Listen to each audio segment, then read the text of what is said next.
Welcome to Jesus Leads. In today's reflection, we journey through chapters 13 to 24 of 2 Samuel, where we witness the complex struggles within David's kingdom. From the tragic rebellion of Absalom and his eventual death, to David's grief, reconciliation, and God's continued guidance, these chapters highlight the consequences of sin, the power of mercy, and the unwavering faithfulness of God. Join us as we explore how David's reign, despite its challenges, continues to be a testament to God's covenant and his redemptive plan.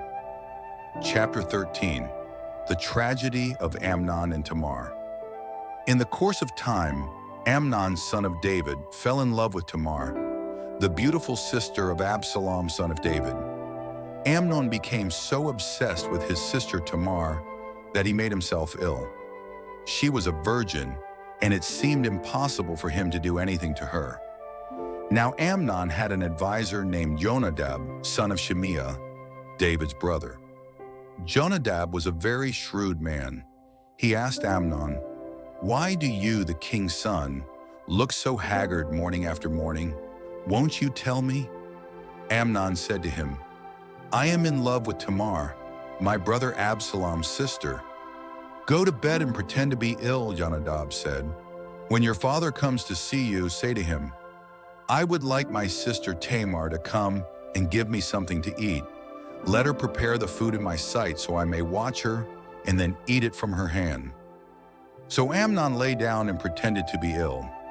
When the king came to see him, Amnon said to him, "I would like my sister Tamar to come and make some special bread in my sight so I may eat from her hand." David sent word to Tamar at the palace, "Go to the house of your brother Amnon and prepare some food for him." So Tamar went to the house of her brother Amnon, who was lying down. She took some dough, kneaded it, made the bread in his sight, and baked it. Then she took the pan and served him the bread, but he refused to eat. "Send everyone out of here," Amnon said. So everyone left him, and Amnon said to Tamar, "Bring the food into my bedroom so that I may eat from your hand." And Tamar took the bread she had prepared and brought it to her brother Amnon in his bedroom. But when she took it to him to eat, he grabbed her and said, "Come to bed with me, my sister." "No, my brother," she said to him, "don't force me. Such a thing should not be done in Israel. Don't do this wicked thing. What about me? Where could I get rid of my disgrace? And what about you? You would be like one of the wicked fools in Israel. Please speak to the king. He will not keep me from being married to you." But he refused to listen to her, and since he was stronger than she, he raped her. Then Amnon hated her with intense hatred. In fact, he hated her more than he had loved her. "Get up and get out," he said to her. "No," she said to him. "Sending me away would be a greater wrong than what you have already done to me."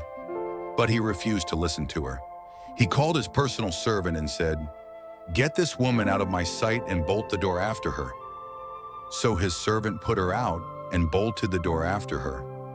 She was wearing a richly ornamented robe, for this was the kind of garment the virgin daughters of the king wore.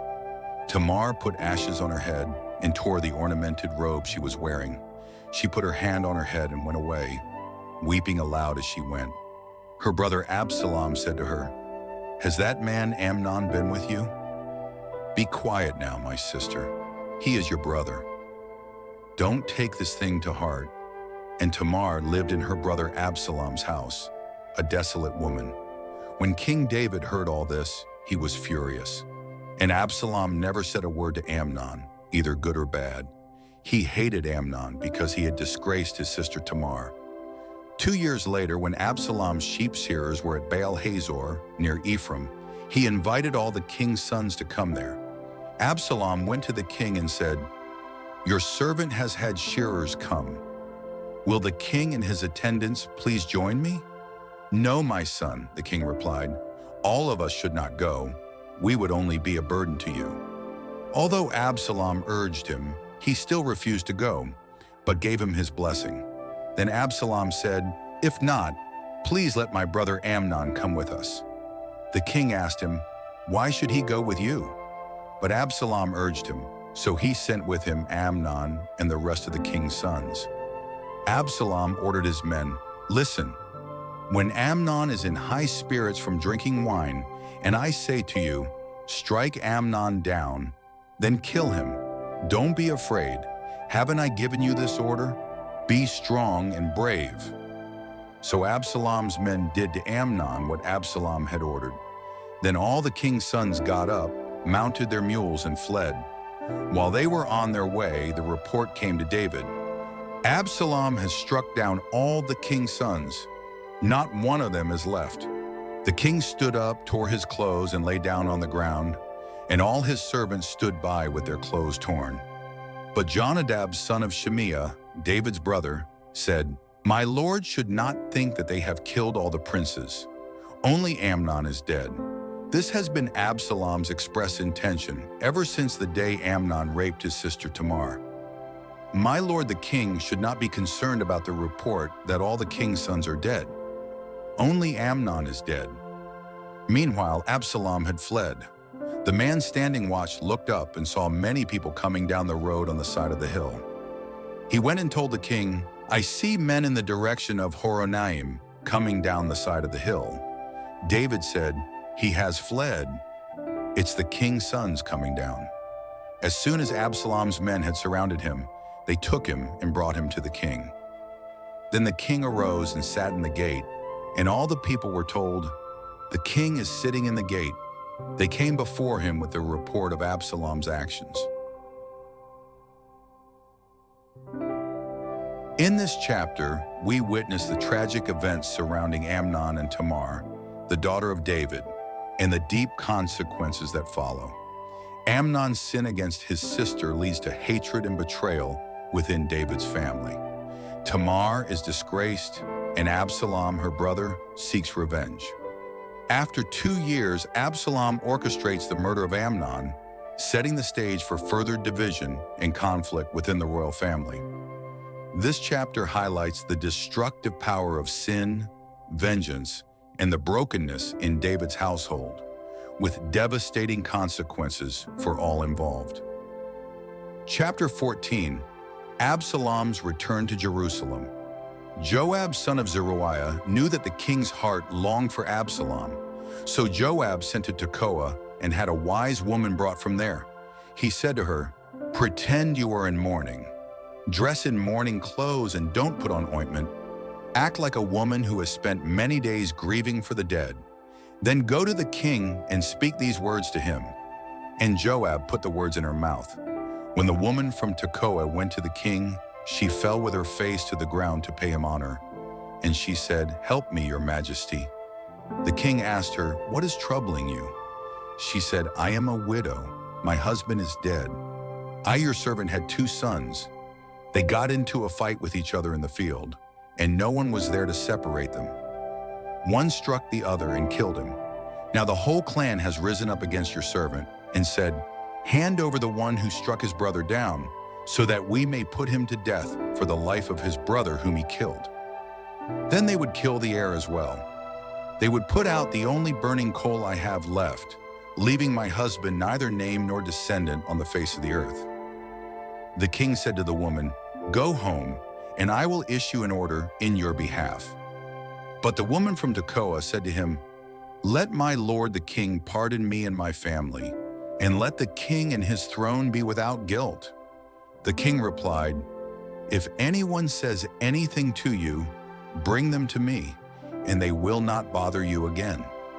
She said, "Let the king invoke the Lord his God to prevent the avenger of blood from adding to the destruction, so that my son will not be destroyed. As surely as the Lord lives," he said, "not one hair of your son's head will fall to the ground." Then the woman said, "Let your servant speak a word to my lord the king." "Speak," he replied. The woman said, "Why then have you devised a thing like this against the people of God? When the king says this, does he not convict himself? For the king has not brought back his banished son. Like water spilled on the ground, which cannot be recovered, so we must die." But that is not what God desires. Rather, he devises ways so that a banished person does not remain banished from him. And now I have come to say this to my lord the king, because the people have made me afraid. Your servant thought, I will speak to the king. Perhaps he will grant his servant's request. Perhaps the king will agree to deliver his servant from the hand of the man who is trying to cut off my son and me from God's inheritance. Now, the woman said, I have come to say this to my lord the king, because the people have made me afraid. Your servant thought, let me speak to the king. Perhaps he will grant his servant's request. Perhaps the king will agree to deliver his servant from the hand of the man who is trying to cut off my son and me from God's inheritance. The king said to the woman, Go home, I will send a word to you. She said, Let my lord the king bring to himself peace and justice. He has thought of the issue, and may he bring about peace.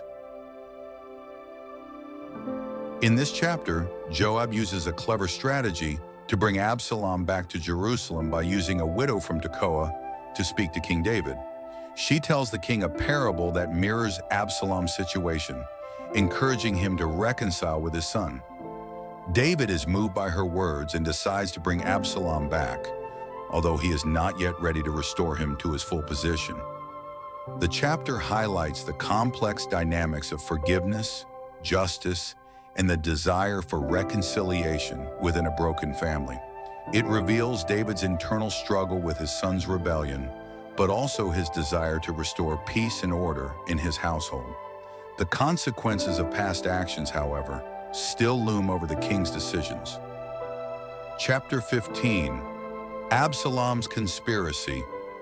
In the course of time, Absalom provided himself with a chariot and horses, and with 50 men to run ahead of him. He would get up early and stand by the side of the road leading to the city gate. Whenever anyone came with a complaint to be placed before the king for a decision, Absalom would call out to him, What town are you from? If the person said, Your servant is from one of the tribes of Israel, Absalom would say to him, Look, your claims are valid and proper, but there is no one to represent you before the king. And Absalom would add, If only I were appointed judge in the land. Then everyone who has a complaint or case could come to me, and I would see that they receive justice. Also, whenever anyone approached him to bow down before him, Absalom would reach out his hand, take hold of him, and kiss him. Absalom behaved in this way toward all the Israelites who came to the king asking for justice, and so he stole the hearts of the people of Israel. At the end of 4 years, Absalom said to the king, Let me go to Hebron and fulfill a vow I made to the Lord. While your servant was living at Geshur in Aram, I made this vow. If the Lord takes me back to Jerusalem, I will worship the Lord in Hebron. The king said to him, Go in peace. So he went to Hebron. Then Absalom sent secret messengers throughout the tribes of Israel to say, As soon as you hear the sound of the trumpets, then say, Absalom is king in Hebron. 200 men from Jerusalem had accompanied Absalom. They had been invited as guests and went in innocently, knowing nothing about the matter. While Absalom was offering sacrifices, he also sent for Ahithophel the Gibeonite, David's counselor, to come from Gilo, his hometown. And the conspiracy grew strong, for Absalom's following kept on increasing. A messenger came and told David, The hearts of the people of Israel are with Absalom. Then David said to all his officials who were with him in Jerusalem, Come, we must flee, or none of us will escape from Absalom. We must leave immediately, or he will move quickly to overtake us and bring ruin upon us and put the city to the sword. The king's officials answered him, Your servants are ready to do whatever our lord the king chooses. The king set out, with his entire household following him, but he left 10 concubines to take care of the palace. So the king set out, with all the people following him, and they halted at the last house. All his men marched past him, along with the Kerethites and Pelethites, and the 600 Gittites who had accompanied him from Gath, marched before the king. The king said to Ittai the Gittite, Why should you come along with us? Go back and stay with King Absalom. You are a foreigner, a fugitive from your own home. You came only yesterday, and today shall I make you wander about with us? When we don't know where we're going, go back and take your people with you. May the Lord show you kindness and faithfulness." But Ittai replied to the king, "As surely as the Lord lives, and as my lord the king lives, wherever my lord the king may be, whether it means life or death, there will your servant be." David said to Ittai, "Go ahead, march on." So Ittai the Gittite marched on with all his men and the families that were with him. The whole countryside wept aloud as all the people passed by. The king also crossed the Kidron Valley, and all the people moved on toward the wilderness. Zadok was there too, and all the Levites who were with him were carrying the Ark of the Covenant of God. They set down the Ark of God, and Abiathar offered sacrifices until the people had all passed by. Then the king said to Zadok, "Take the Ark of God back into the city. If I find favor in the Lord's eyes, he will bring me back and let me see it in his dwelling place again. But if he says, 'I am not pleased with you,' then I am ready. Let him do to me whatever seems good to him." The king also said to Zadok the priest, "Do you understand? Go back to the city in peace with your son Ahimaaz and Abiathar's son Jonathan. You two return to me with the report from the palace. I'm waiting at the fords in the wilderness until I get word from you." So Zadok and Abiathar took the Ark of God back to Jerusalem and stayed there. In this chapter, Absalom's conspiracy to overthrow his father, King David, intensifies. Through cunning and manipulation, Absalom steals the hearts of the people of Israel, gaining widespread support for his rebellion. When David learns of the conspiracy, he flees Jerusalem to avoid Absalom's forces. Despite the betrayal, David trusts in God's will and places his faith in his guidance. The chapter showcases themes of loyalty, trust, and the painful cost of betrayal as David's kingdom begins to unravel. It sets the stage for the eventual confrontation between father and son. Chapter 16, Shimei's curse and Absalom's growing power. When David had passed a little beyond the summit, there was Ziba, the steward of Mephibosheth, waiting to meet him. He had a string of donkeys saddled and loaded with 200 loaves of bread, 100 cakes of raisins, 100 cakes of figs, and a skin of wine. The king asked Ziba, "Why have you brought these?" Ziba answered, "The donkeys are for the king's household to ride on, and the bread and fruit are for the men to eat, and the wine is to refresh those who become exhausted in the wilderness." The king then asked, "Where is your master's grandson?" Ziba said to him, "He is staying in Jerusalem because he thinks, 'Today the Israelites will restore to me my grandfather's kingdom.'" Then the king said to Ziba, "All that belonged to Mephibosheth is now yours." "I humbly bow," Ziba said. "May I find favor in your eyes, my lord the king." As King David approached Bahurim, a man from the same clan as Saul's family came out from there. His name was Shimei, son of Gera, and he cursed as he came out. He pelted David and all the king's officials with stones, though all the troops in the special guard were on David's right and left. As he cursed, Shimei said, Get out, you murderer, you scoundrel! The Lord has repaid you for all the blood you shed in the household of Saul, in whose place you have reigned. The Lord has given the kingdom into the hands of your son Absalom. You have come to ruin because you are a murderer." Then Abishai, son of Zeruiah, said to the king, "Why should this dead dog curse my lord the king? Let me go and cut off his head."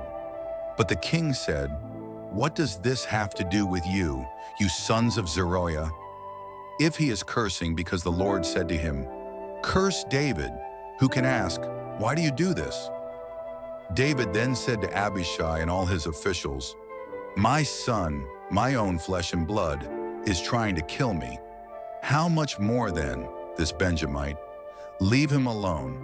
Let him curse, for the Lord has told him to. It may be that the Lord will look upon my misery and restore to me his covenant blessing instead of his curse today." So David and his men continued along the road, while Shimei was going along the hillside opposite him, cursing as he went and throwing stones at him and showering him with dirt. The king and all the people with him arrived at their destination exhausted, and there he refreshed himself. Meanwhile, Absalom and all the men of Israel came to Jerusalem, and Ahithophel was with him. Then Hushai the Archite, David's friend, went to Absalom and said to him, "Long live the king! Long live the king!" Absalom asked Hushai, "Is this the love you show your friend? Why didn't you go with your friend?" Hushai replied to Absalom, "No, the one chosen by the Lord, by these people, and by all the men of Israel, his I will be, and I will remain with him. Furthermore, whom should I serve? Should I not serve the son? Just as I served your father, so I will serve you." Absalom said to Ahithophel, "Give us your advice. What should we do?" Ahithophel answered, "Sleep with your father's concubines, whom he left to take care of the palace. Then all Israel will hear that you have made yourself obnoxious to your father, and the hands of everyone with you will be strengthened." So they pitched a tent for Absalom on the roof, and he slept with his father's concubines in the sight of all Israel. Now in those days, the advice Ahithophel gave was like that of one who inquired of God. That was how both David and Absalom regarded all of Ahithophel's advice. In this chapter, David faces increasing opposition and humiliation as his son Absalom's rebellion continues to grow. As David flees Jerusalem, he encounters Shimei, who curses him, accusing him of being a murderer and blaming him for the downfall of Saul's house. Despite the insults, David chooses to show mercy, accepting that the Lord may be using Shimei's curse for a greater purpose. Meanwhile, Absalom's rebellion is bolstered by the advice of Ahithophel, who suggests a public act of defiance against David by having Absalom sleep with his father's concubines, further asserting his claim to the throne. This chapter highlights the themes of betrayal, humility, mercy, and the complex nature of leadership. Chapter 17, Ahithophel's advice and Hushai's counsel. Ahithophel said to Absalom, "I would choose 12,000 men and set out tonight in pursuit of David. I would attack him while he is weary and weak. I would strike him with terror, and all the people with him will flee. I would strike down only the king and bring all the people back to you. The death of only one man will be the fate of all the people. The whole army will return to you, and the man you seek will be dead." This is good advice, and it seems to me the best course of action. But Absalom said, "Call in Hushai the Archite. Let us hear what he has to say." When Hushai came to Absalom, Absalom said, "Ahithophel has given us his advice. Should we do what he says? If not, give us your opinion."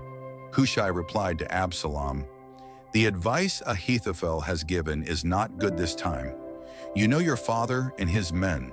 They are fighters and as fierce as a wild bear robbed of her cubs. Your father is an experienced warrior. He will not spend the night with the troops.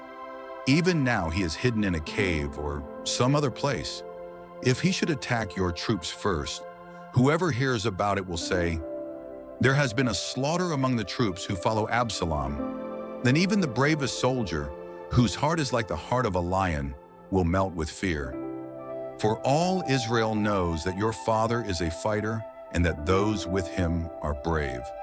So I advise you, let all Israel from Dan to Beersheba be gathered to you, with yourself leading them into battle. Then we will attack him wherever he may be found, and we will fall on him as dew settles on the ground.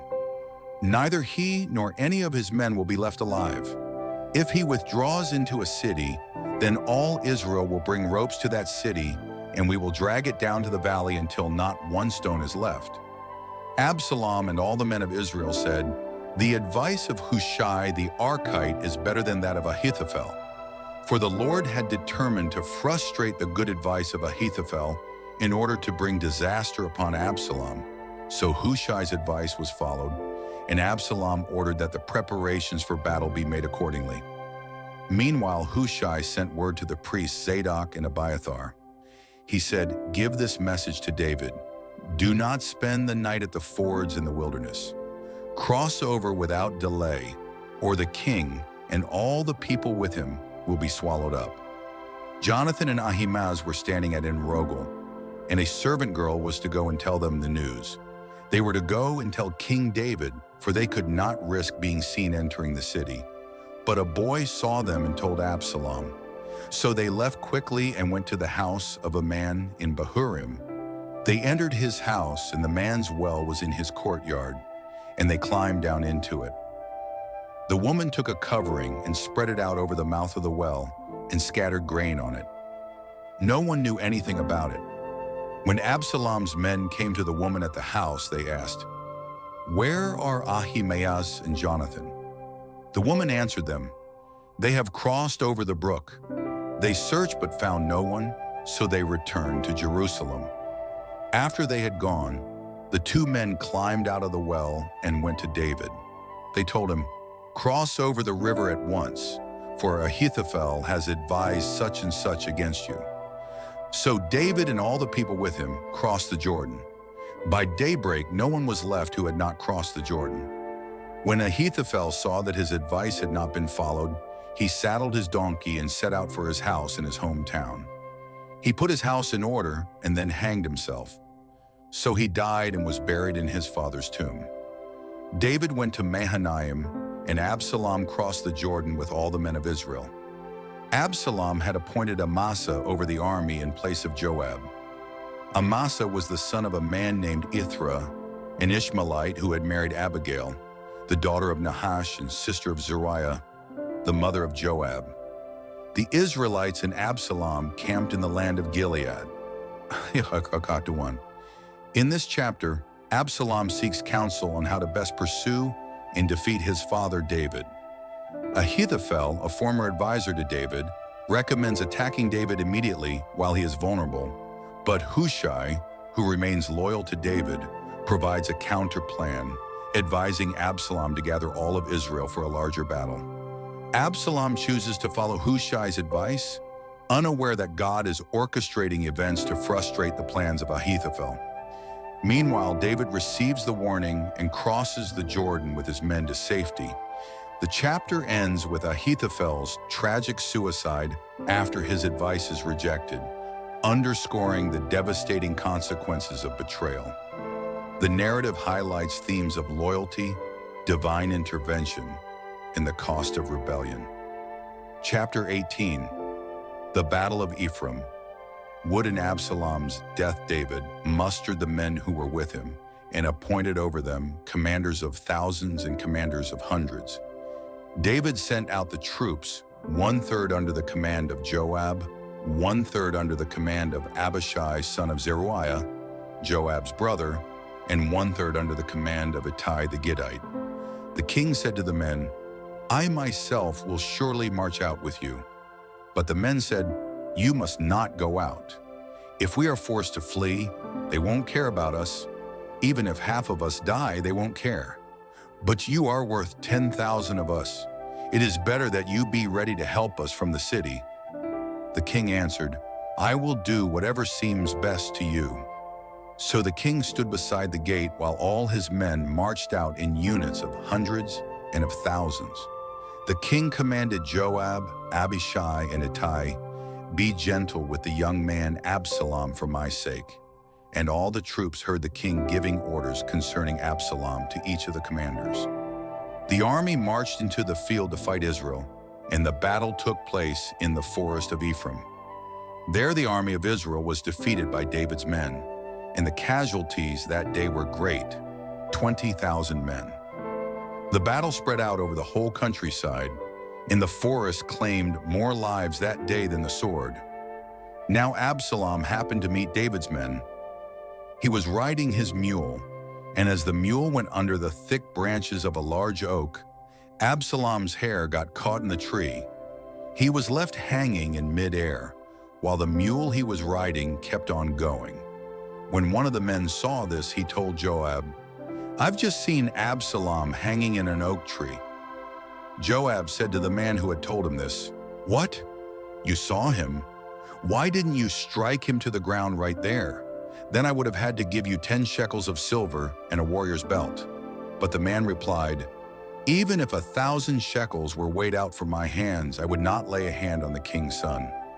In our hearing, the king commanded you and Abishai and Ittai, protect the young man Absalom for my sake. And if I had put my life in jeopardy, and nothing is hidden from the king, you would have kept your distance from me." Joab said, "I'm not going to wait like this for you." So he took 3 javelins in his hand and plunged them into Absalom's heart while Absalom was still alive in the oak tree. And 10 of Joab's armor-bearers surrounded Absalom, struck him, and killed him. Then Joab sounded the trumpet, and the troops stopped pursuing Israel, for Joab halted them. They took Absalom, threw him into a big pit in the forest, and piled up a huge heap of stones over him. Meanwhile, all the Israelites fled to their homes. During his lifetime, Absalom had taken a pillar and erected it in the king's valley as a monument to himself. For he thought, "I have no son to carry on the memory of my name." He named the pillar after himself, and it is called Absalom's monument to this day. Now Ahimaaz, son of Zadok, said, "Let me run and take the news to the king that the Lord has delivered him from the hand of his enemies." Joab replied, "You are not the one to take the news today. You may do so another day, but you must not take the news today, because the king's son is dead." Then Joab said to a Cushite, "Go, tell the king what you have seen." The Cushite bowed down before Joab and ran off. Ahimaaz, son of Zadok, again said to Joab, "Come what may, please let me run behind the Cushite." Joab replied, "My son, why do you want to go? You don't have any news that will bring you a reward." He said, "Come what may, I want to run." Joab said, "Run." Then Ahimaaz ran by way of the plain and outran the Cushite. While David was sitting between the inner and outer gates, the watchman went up to the roof of the gateway by the wall. As he looked out, he saw a man running alone. He called out to the king, "I see a man running alone." The king said, "If he is alone, he must have good news." And the man came nearer and nearer. Then the watchman saw another man running, and he called down to the gatekeeper, "Look, another man running alone." The king said, "He must be bringing good news too." The watchman said, "It seems to me that the first one runs like Ahimaaz, son of Zadok." "He is a good man," the king said. "He comes with good news." Then Ahimaaz called out to the king, "All is well." He bowed down before the king with his face to the ground and said, "Praise be to the Lord your God. He has delivered up those who lifted their hands against my lord the king." The king asked, "Is the young man Absalom safe?"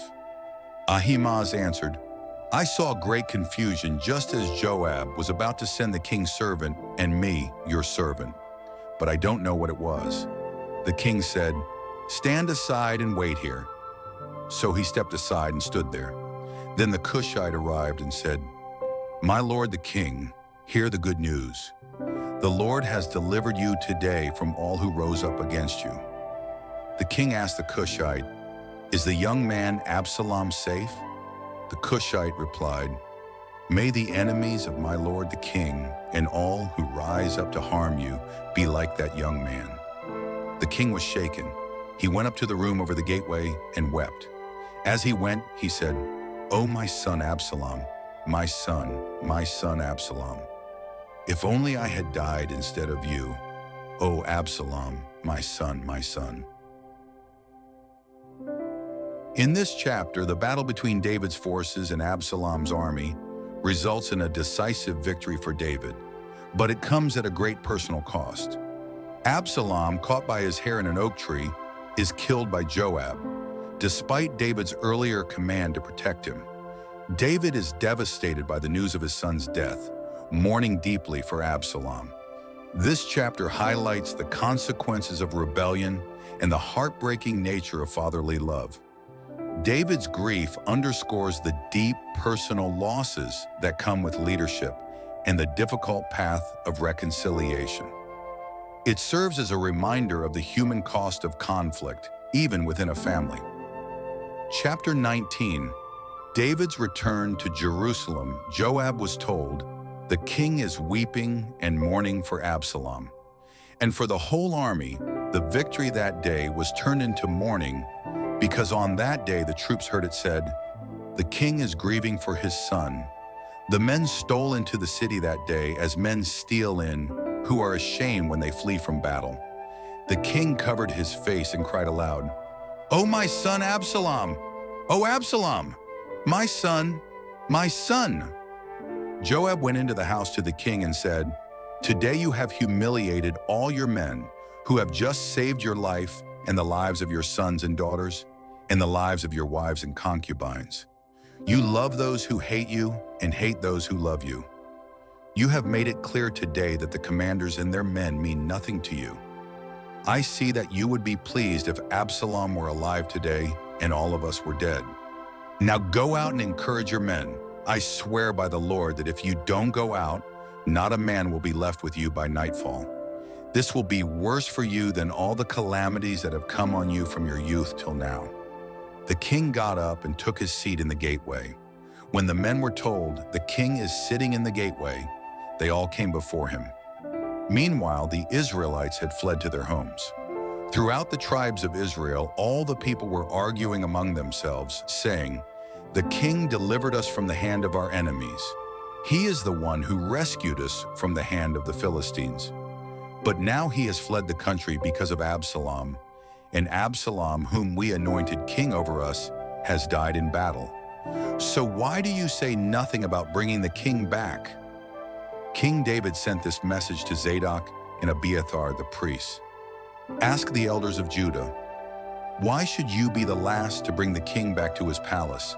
Since what is being said throughout Israel has come to the king's attention, why should you be the last to bring the king back? And say to Amasa, are you not my own flesh and blood? May God deal with me, be it ever so severely, if you are not the commander of my army for life in place of Joab." He won over the hearts of the men of Judah, so that they were all of one mind. They sent word to the king, "Return you and all your men." Then the king returned and went as far as the Jordan. Now the men of Judah had come to Gilgal to meet the king and bring him across the Jordan. Shimei son of Gera, the Benjamite from Bahurim, hurried down with the men of Judah to meet King David. With him were 1,000 Benjamites, along with Ziba, the steward of Saul's household, and his 15 sons and 20 servants. They rushed to the Jordan where the king was. They crossed at the ford to take the king's household over and to do whatever he wished. When Shimei son of Gera crossed the Jordan, he fell prostrate before the king and said to him, "May my lord not hold me guilty. Do not remember how your servant did wrong on the day my lord the king left Jerusalem. May the king put it out of his mind. For I, your servant, know that I have sinned. But today I have come here as the first from the tribes of Joseph to come down and meet my lord the king." Then Abishai, son of Zeruiah, said, "Shouldn't Shimei be put to death for this?" He cursed the Lord's anointed. David replied, "What does this have to do with you, you sons of Zeruiah? This is not a day for revenge, but a day to celebrate, for I have been delivered from the hand of my son Absalom. Do not kill him. May no one be put to death in Israel today, for the king has come back to his place." So the king said to Shimei, "You shall not die." And the king promised him on oath. Mephibosheth, son of Saul, also went down to meet the king. He had not taken care of his feet, trimmed his mustache, or washed his clothes from the day the king left until the day he returned safely. When he came from Jerusalem to meet the king asked him, "Why didn't you go with me, Mephibosheth?" He said, "My lord the king, since I, your servant, am lame," I said, "I will have my donkey saddled and ride on it, so I can go with the king. But Ziba, my servant, betrayed me, and he has slandered your servant to my lord the king. My lord the king is like an angel of God, so do whatever you wish. All my grandfather's descendants deserve nothing but death from my lord the king. But you gave your servant a place among those who eat at your table. So what right do I have to make any further appeal to the king?" The king said to him, "Why say more? I order you and Ziba to divide the land." Mephibosheth said to the king, "Let him take everything, now that my lord the king has returned home safely." Barzillai the Gileadite also came down from Rogelim to accompany the king across the Jordan. He was a very old man, 80 years of age, and he had provided for the king during his stay in Mahanaim, for he was a very wealthy man. The king said to Barzillai, "Cross over with me, and I will provide for you in Jerusalem." Barzillai replied, "How many more years will I live that I should go up to Jerusalem with the king? I am now 80 years old. Can I tell the difference between what is enjoyable and what is not? Can your servant taste what he eats and drinks? Can I still hear the voices of male and female singers? Why should your servant be an added burden to my lord the king? Your servant will cross over the Jordan with the king for a short distance. But why should the king reward me in this way?" David answered, "You've given me great support, so I will do for you whatever you ask." So David brought Barzillai to Jerusalem, and Barzillai gave him the honor he deserved.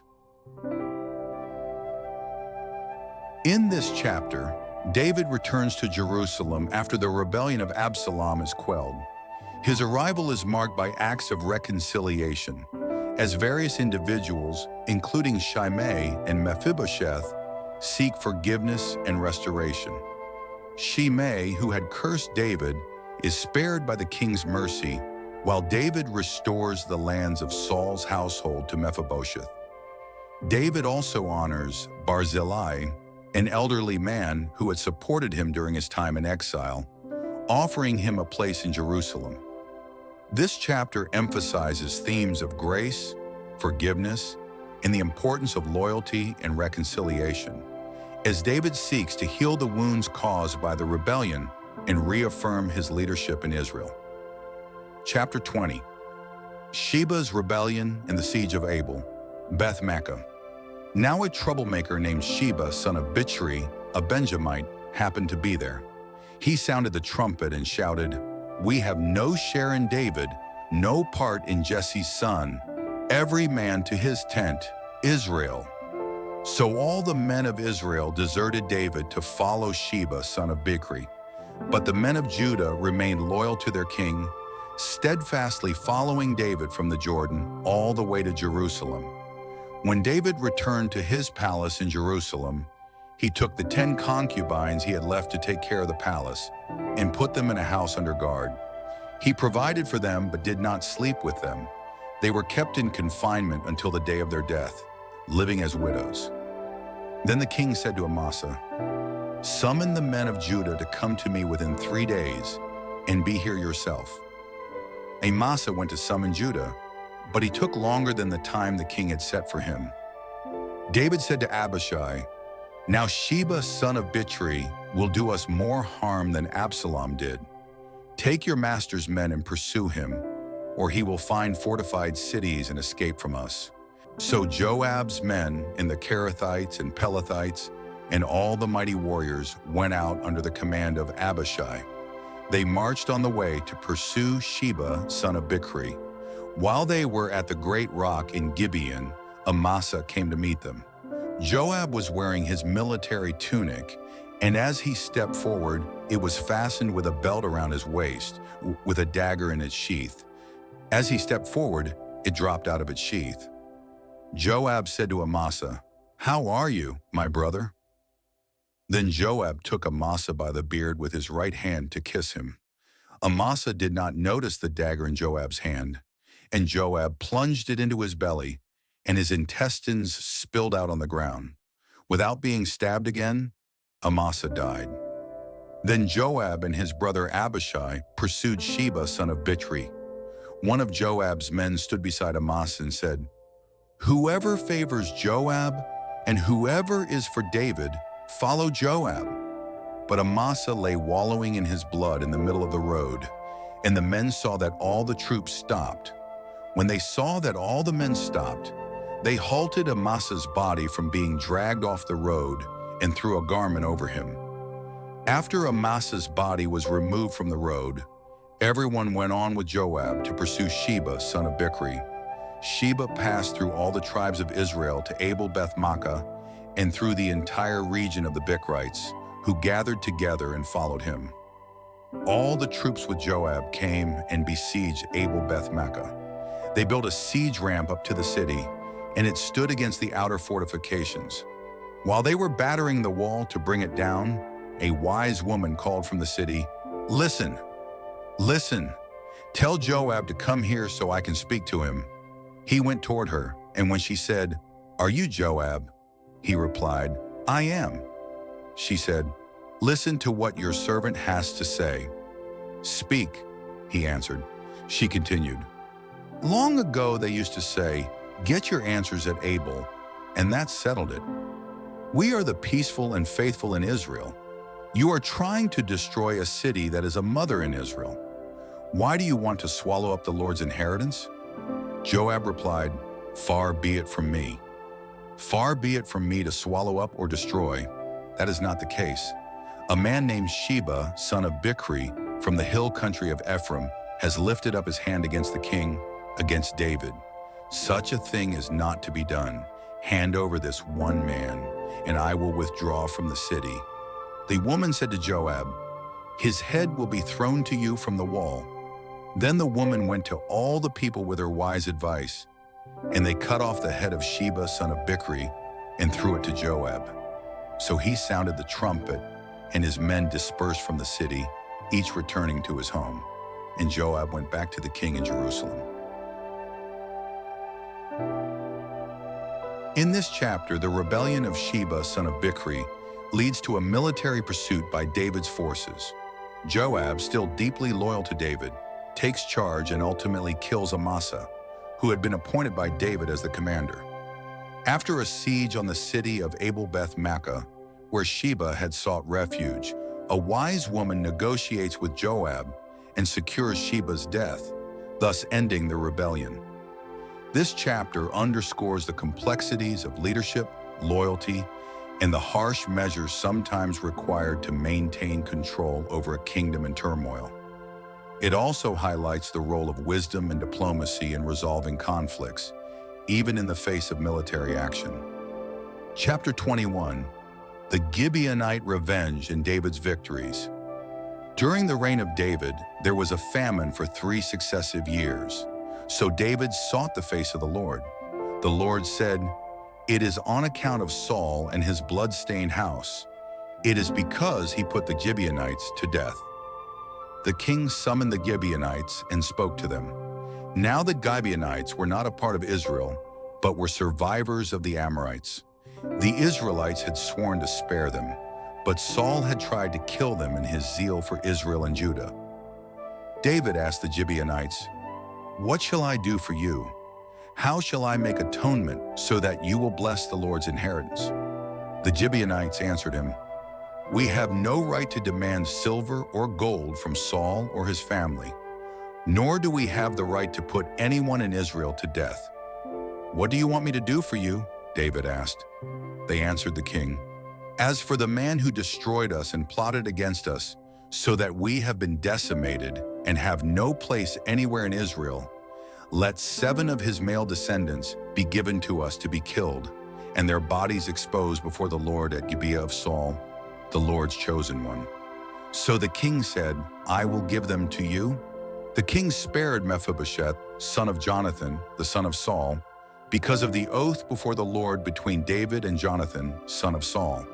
But the king took Armoni and Mephibosheth, the 2 sons of Aiah's daughter Rizpah, whom she had borne to Saul, together with the 5 sons of Saul's daughter Merab, whom she had borne to Adriel son of Barzillai, the Mahalathite. He handed them over to the Gibeonites, who killed them and exposed their bodies on a hill before the Lord. All 7 of them fell together. They were put to death during the first days of the harvest, just as the barley harvest was beginning. Rizpah, daughter of Aiah, took sackcloth and spread it out for herself on a rock. From the beginning of the harvest till the rain poured down from the heavens on the bodies, she did not let the birds of the air touch them by day or the wild animals by night. When David was told what Achah's daughter, Rizpah, Saul's concubine, had done, he went and took the bones of Saul and his son Jonathan from the men of Jabesh-Gilead, who had stolen them from the public square at Beth-shan, where the Philistines had hung them after they struck Saul down at Gilboa.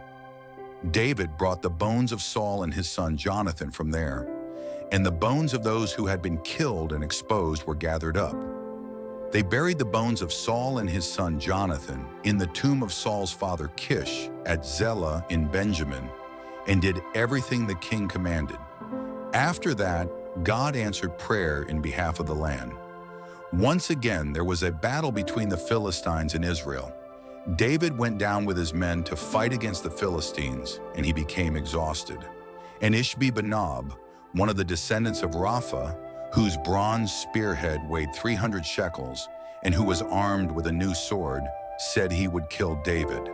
But Abishai, son of Zeruiah, came to David's rescue. He struck the Philistine down and killed him. Then David's men swore to him, saying, "Never again will you go out with us to battle, so that the lamp of Israel will not be extinguished." In the course of time, there was another battle with the Philistines at Gob. At that time, Sibbecai the Hushathite killed Saph, one of the descendants of Rapha. In another battle with the Philistines at Gob, Elhanan son of Jair killed Lami, the brother of Goliath the Gittite, who had a spear with a shaft like a weaver's rod. In still another battle which took place at Gath, there was a huge man with 6 fingers on each hand and 6 toes on each foot, 24 in all. He too was descended from Rapha. When he taunted Israel, Jonathan son of Shimei, David's brother, killed him. These 4 were descendants of Rapha and Gath, and they fell at the hands of David and his men.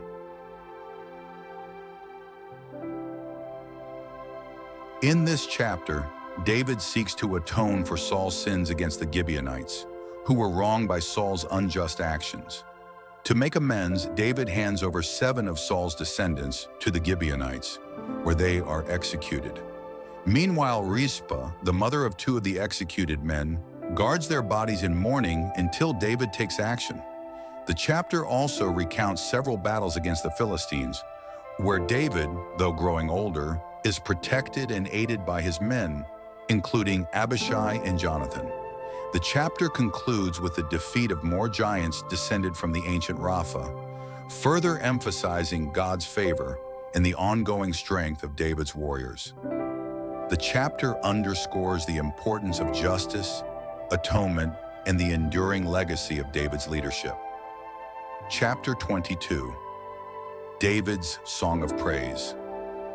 David sang to the Lord the words of this song when the Lord delivered him from the hand of all his enemies and from the hand of Saul. He said, "The Lord is my rock, my fortress, and my deliverer. My God is my rock, in whom I take refuge, my shield and the horn of my salvation. He is my stronghold, my refuge and my Savior. From violent people you saved me. I called to the Lord, who is worthy of praise, and have been saved from my enemies. The waves of death swirled about me. The torrents of destruction overwhelmed me. The cords of the grave coiled around me. The snares of death confronted me. In my distress, I called to the Lord. I called out to my God. From his temple, he heard my voice. My cry came to his ears. The earth trembled and quaked. The foundations of the heavens shook. They trembled because he was angry. Smoke rose from his nostrils. Consuming fire came from his mouth. Burning coals blazed out of it. He parted the heavens and came down. Dark clouds were under his feet. He mounted the cherubim and flew. He soared on the wings of the wind. He made darkness his canopy around him, the dark rain clouds of the sky. Out of the brightness of his presence, bolts of lightning blazed forth. The Lord thundered from heaven. The voice of the Most High resounded. He shot his arrows and scattered the enemy. With great bolts of lightning, he routed them. The valleys of the sea were exposed, and the foundations of the earth laid bare at the rebuke of the Lord, at the blast of breath from his nostrils.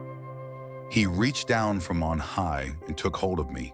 He drew me out of deep waters. He rescued me from my powerful enemy, from my foes who were too strong for me. They confronted me in the day of my disaster, but the Lord was my support. He brought me out into a spacious place. He rescued me because he delighted in me. The Lord has dealt with me according to my righteousness. According to the cleanness of my hands, he has rewarded me. For I have kept the ways of the Lord. I am not guilty of turning from my God. All his laws are before me. I have not turned away from his decrees. I have been blameless before him and have kept myself from sin.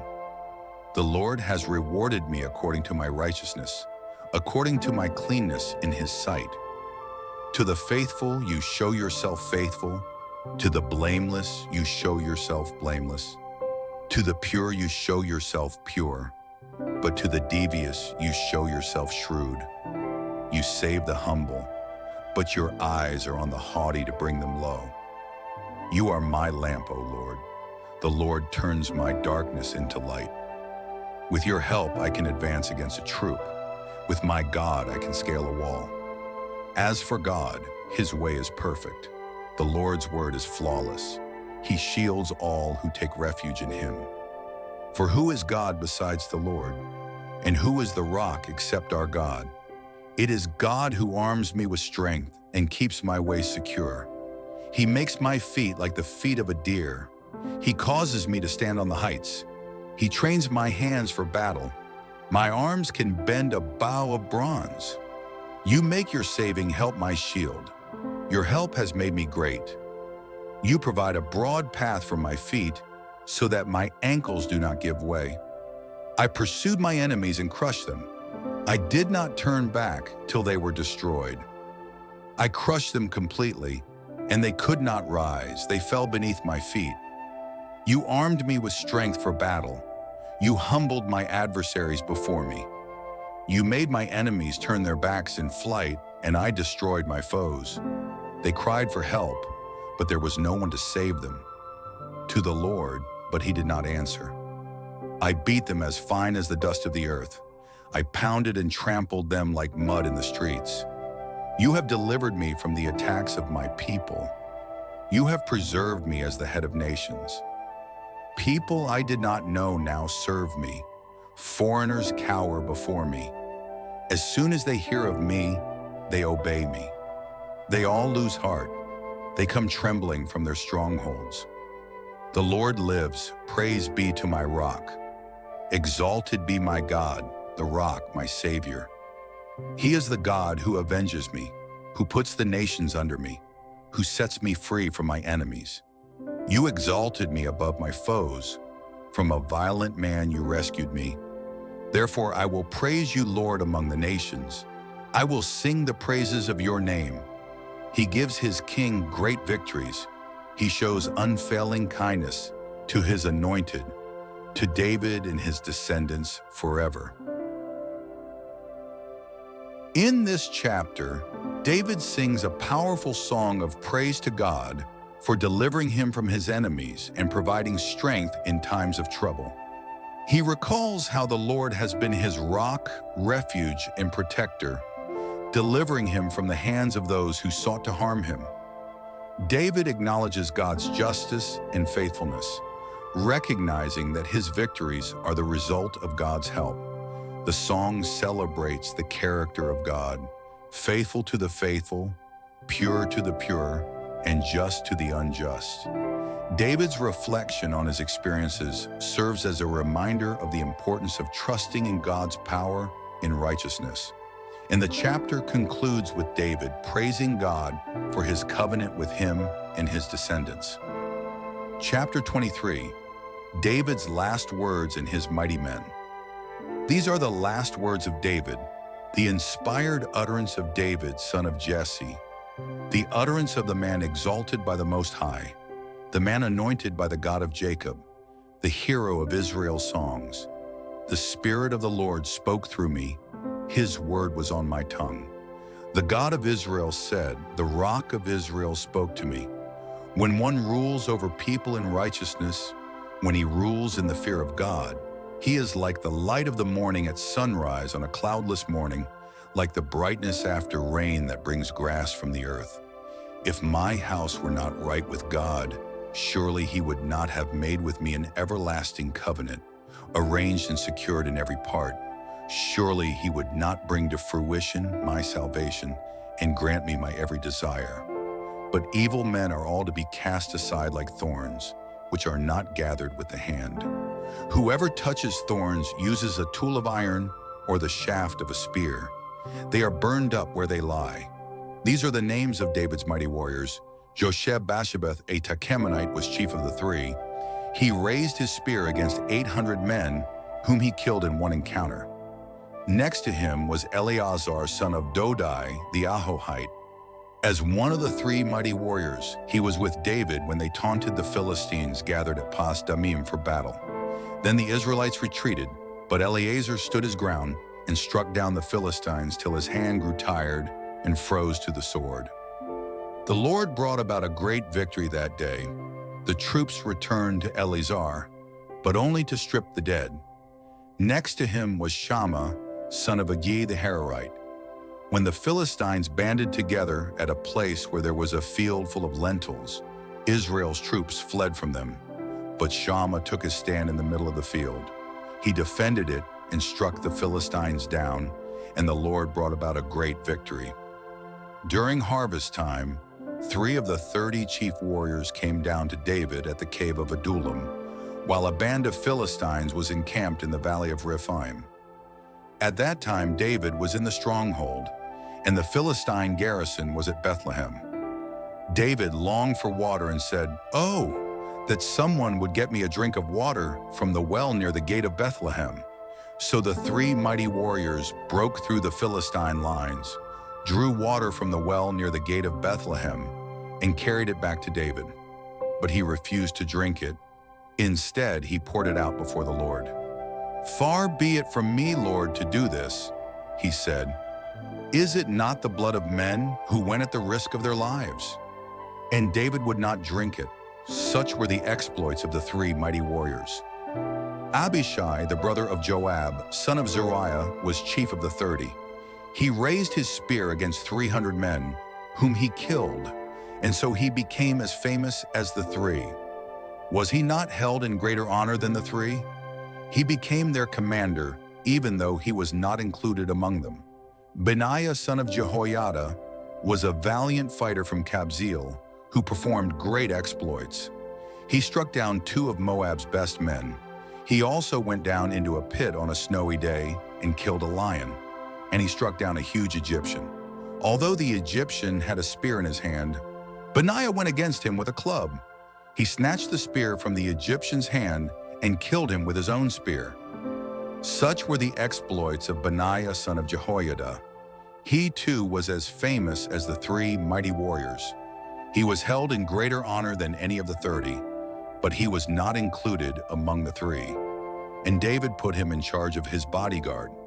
The mighty warriors were Asahel, the brother of Joab, Elhanan, son of Dodo from Bethlehem, Shema the Harodite, Elika the Harodite, Helez the Paltite, Ira, son of Ikish the Tekoite, Abiezer the Anathothite, Sibbecai the Hushathite, Eli the Ahohite, Maharai the Netophathite, Heled, son of Bana the Netophathite, Ithai, son of Ribai from Gibeah in Benjamin, Benaiah the Pirathonite, Hiddai from the ravines of Gash, Abialbon the Arbathite, Asmaveth the Baharamite, Eliabah the Shalbonite, the sons of Jashen, Jonathan, son of Shagai the Hararite, Ahiam, son of Sakar the Hararite, Eliphalet, son of Ahasbai the Makathite, Eliam, son of Ahithophel the Gilonite, Hazro the Carmelite, Parai the Arbathite, Eagle, son of Nathan from Zobah, the son of Hagri, Zalmon the Ahohite, Mahari the Netophathite, Heled, son of Bana the Netophathite, Ithai, son of Ribai from Gibeah and Benjamin, Benaiah the Pirathonite, Hiddai from the ravines of Gash, Abialbon the Arbathite, Asmaveth the Baharumite, Eliabah the Shalbanite. In this chapter, David reflects on his final words and praises the Lord for his unwavering support throughout his life. David recounts how the Lord has been his rock, delivering him from his enemies and making him victorious. The chapter then shifts to honor the mighty men who served David with great valor and loyalty. These warriors, including Yosheb-Basshebeth, Eleazar, Shammah, and others, performed extraordinary feats, demonstrating courage and devotion to their king. The narrative culminates with the recounting of David's men bringing him water from Bethlehem, a symbol of their sacrifice and loyalty, which David refuses to drink as a gesture of reverence for their bravery. The chapter highlights themes of loyalty, courage, and the unshakable faith that guided David's reign and leadership. Chapter 24. David's census and the plague again. The anger of the Lord burned against Israel, and he incited David against them, saying, "Go and take a census of Israel and Judah." So the king said to Joab and the commanders of the troops, "Go throughout the tribes of Israel, from Dan to Beersheba, and enroll the fighting men, so that I may know how many there are." But Joab replied to the king, "May the Lord your God multiply the troops 100 times over, and may the eyes of my lord the king see it. But why does my lord the king want to do such a thing?" The king's word, however, overruled Joab and the army commanders. So they left the presence of the king to enroll the fighting men of Israel. After crossing the Jordan, they camped near Aroer, south of the town in the gorge, and then went through Gad and onto Jazer. They went to Gilead in the region of Tahtim Hodshi, and on to Dan Ja'an and around toward Sidon. Then they went toward the fortress of Tyre and all the towns of the Hivites and Canaanites. Finally, they went south to Judah as far as Beersheba. When they had gone through the entire land, they came back to Jerusalem at the end of 9 months and 20 days. Joab reported the number of the fighting men to the king. In Israel, there were 800,000 able-bodied men who could handle a sword, and in Judah, 500,000. David was conscience-stricken after he had counted the fighting men, and he said to the Lord, "I have sinned greatly in what I have done. Now, Lord, I beg you, take away the guilt of your servant. I have done a very foolish thing." Before David got up the next morning, the word of the Lord had come to Gad the prophet, David's seer. "Go and tell David, this is what the Lord says. I am giving you 3 options. Choose one of them for me to carry out against you." So Gad went to David and said to him, "Shall there come on you 3 years of famine in your land? Or 3 months of fleeing from your enemies while they pursue you? Or 3 days of plague in your land? Now then, think it over and decide how I should answer the one who sent me." David said to Gad, "I am in deep distress. Let us fall into the hands of the Lord, for his mercy is great, but do not let me fall into human hands." So the Lord sent a plague on Israel from that morning until the end of the time designated, and 70,000 of the people from Dan to Beersheba died. But when the angel stretched out his hand to destroy Jerusalem, the Lord relented concerning the disaster and said to the angel who was afflicting the people, "Enough, withdraw your hand."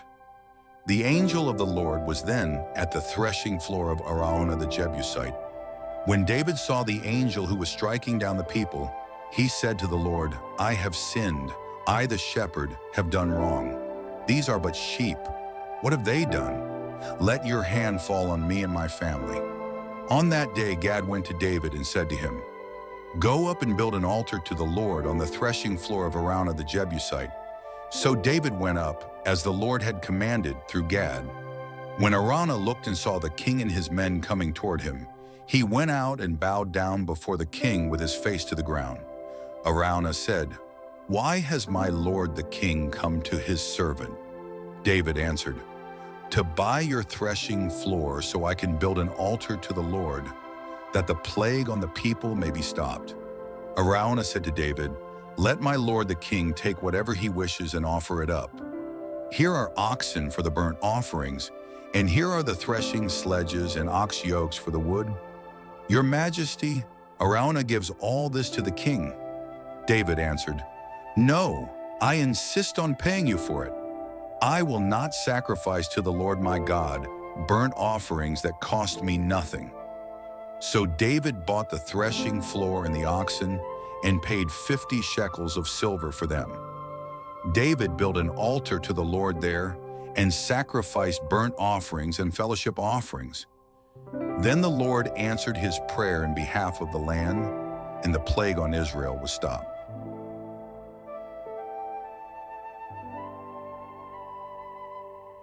In this chapter, David orders a census of Israel, which leads to a devastating consequence.